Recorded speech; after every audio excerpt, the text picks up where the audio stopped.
দর্শক আজকে নতুন একটা রেসিপি নিয়ে আবারও চলে এলাম। আর আজকের রেসিপি হলো তোড়া মাছ আর পুঁটি মাছ কীভাবে রান্না করতে হয়। তো আমি আজকে কিন্তু দেখাবো কোন কোন মশলা দিয়ে আর কিভাবে রান্না করতে হয়। তো আমি কিন্তু আগে থেকে মাছগুলি খুবই সুন্দর করে কেটে নিয়েছি আর খুবই সুন্দর করে ধুয়ে হালকা গরম পানি দিয়ে কিন্তু খুবই সুন্দর করে ধুয়ে পানি ঝরিয়ে নিয়েছি, দেখতেই পাচ্ছেন। তো এই রকম মাছ কিন্তু এই মাছগুলি কিন্তু সাধারণত বিলির মাছ, আর বিলি থেকে কিন্তু নেওয়া হয়েছে।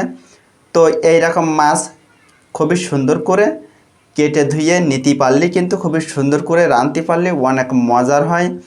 তো আজকে আমি দেখাবো। তো আজকে পুরো রান্না করে নেব গ্যাসের চুলায়, আর দেখতেই পাচ্ছেন। তো আমি এখন তেল দিয়ে দিলাম, আর তো আমার তেলটা কিন্তু গরম হয়ে গেছে। আর আজকে রান্নাটা কিন্তু সুই ঝাল দিয়ে রান্না করব। তো আমি কিন্তু আগের থেকে সুই ঝালটা খুবই সুন্দর করে কেটে নিয়েছি।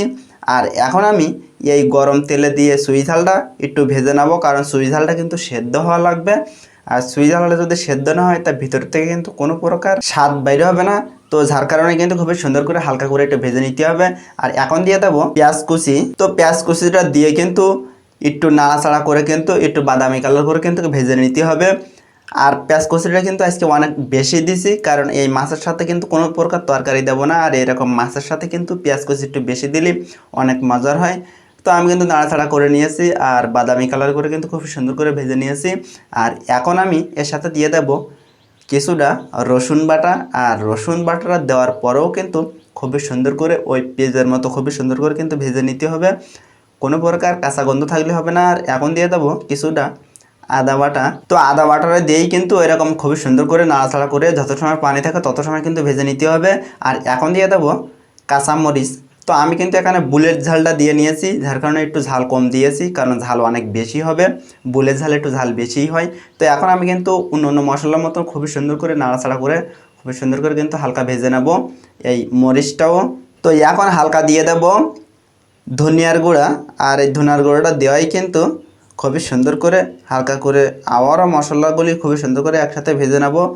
আর এখন কিছুটা দিয়ে দেব স্বাদ মতো লবণ। লবণটা কিন্তু আগে থেকে একটু কম দিতে হবে, পরে রান্নার শেষে কিন্তু লবণটা এমনি বেড়ে যায় ঝোল কমে গেলে। তো সেই সময় কিন্তু আবার দিতে পারবেন, কিন্তু একবার বেশি গেলে কমানোর কোনো সিস্টেম নেই। আর এখন কিছুটা দিয়ে দিলাম হলুদের গুঁড়া। আর হলুদের গুঁড়া দেওয়ার পরেই কিন্তু মশলা প্রায় সব দেওয়া শেষ। আর এখন আমি খুবই সুন্দর করে হলুদি যত সময় কাঁচা গন্ধ খায় তত সময় কিন্তু খুব সুন্দর করে ভেজে নেব, আর ভেজেও নিয়েছি। তো এখন দেখতেই পাচ্ছেন আগে থেকে কেটে ধুয়ে খুবই সুন্দর করে গরম পানি দিয়ে ধুয়ে রেখেছিলাম পানি ঝরিয়ে। আর এখন এই মাছ কিন্তু এতে দিয়ে দেব। আর এতে কিন্তু তোড়া মাছও আছে, আবার পুঁটি মাছও আছে। তো এই মাছ কিন্তু খুব সুন্দর করে পরিষ্কার করে নিয়েছিলাম।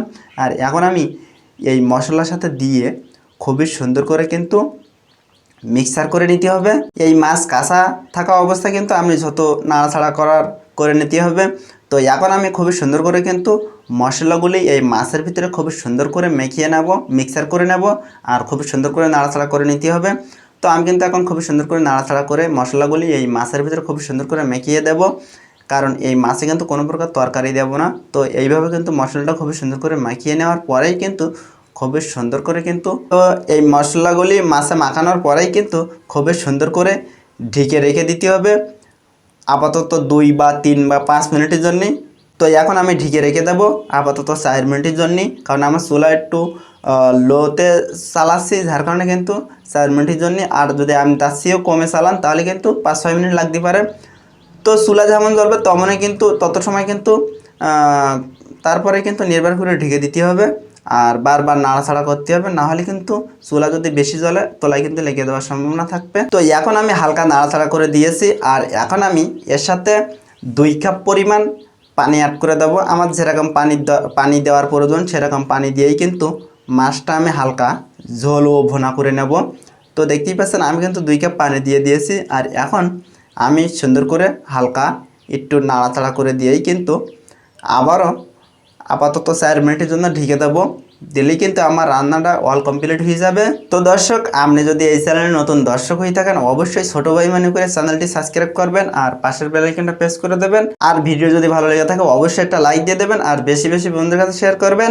তো এখন আমি ঢেকে রেখে দিয়েছি আর আর ফিরে আসবো 4 মিনিট পরে। তো দেখতেই পাচ্ছেন 4 মিনিট পরে কিন্তু আমি চলে এসেছি, আর দেখতেই পাচ্ছেন কতটা সুন্দর হয়েছে। তো এখন কিন্তু রান্না প্রায় শেষ। তো এখন আমি জিরা বাটা দিয়ে দেবো। রান্নার যে জিরা, এই জিরা কিন্তু আমি বেটে নিয়েছি। জিরা কিন্তু আপনি বেটে বা ভেজে দিতে পারবেন। তো আমি বেটে নিয়েছি, বেটে দিলে কিন্তু অনেক মজার হয়।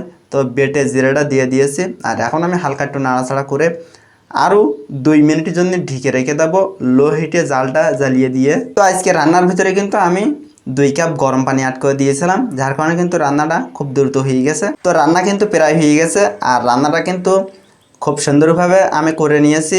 তো এরকম করে রান্না করে নেওয়ার চেষ্টা করবেন, বাসায় একবার হলো এভাবে ট্রাই করে দেখবেন, অনেক মজার হবে। সুই ঝালের এই রেসিপি, সুই ঝালটা দিয়ে এইভাবে রেসিপিটা রান্না করলে কিন্তু অনেক মজার হয়। তো একবার হলো বাসায় ট্রাই করে দেখবেন। তো এখন আমার এই রেসিপি রান্না করা শেষ হয়ে গেছে, আর এখন আমি পরিবেশন করে দেখাবো কেমন হয়েছে। সব লবণ টবণ দিয়ে সব কিছু ঠিক আছে কিনা দেখবো।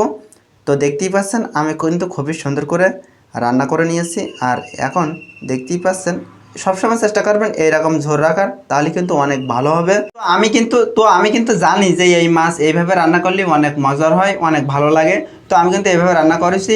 তো আপনারা এইভাবে একবার হলো বাসায় ট্রাই করে দেখবেন, অনেক মজার হবে এইভাবে রান্না করলে এইরকম মাছ।